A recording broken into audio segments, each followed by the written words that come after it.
If I have 100 plus codes, how do I simplify my qualitative analysis without losing meaning? What do I do when I have too many codes, Matthew? Yeah, this is a great question. And I think 100 plus codes generally is probably too many. Now, if you have a huge corpus, I don't know. I can't see your data, so it might be appropriate for you. But generally, I'm going to say that's probably too many.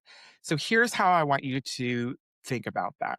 First, I want you to go back and look at your codes themselves. So, not so much at the actual text. Let's focus on these codes and let's look at similarities around codes first. So it could be very common, it is very common that you have two codes that are very similar and they really could be the same code.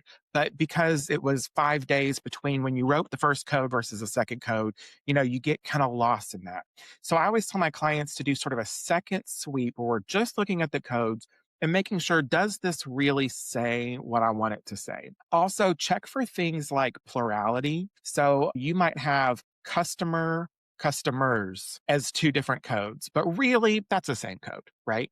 And so we could go back and clean some of that up. That gets your code number down. I call that code cleaning. We're gonna clean those codes. We're gonna do that no matter what. Even if we don't have 100, we're still gonna clean those codes. Then what we could do is we can kind of think about an intermediary space between our themes and our codes. So we can tier them a little bit. So can you create a category under your theme that maybe nests some of those codes together?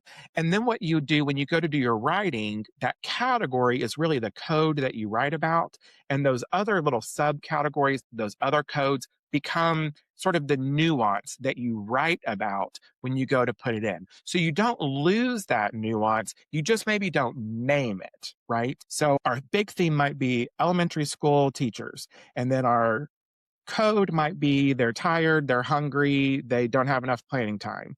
And so I might actually write about burnout. And those three codes underneath, maybe those were my initial codes, but they're all part of the category of burnout.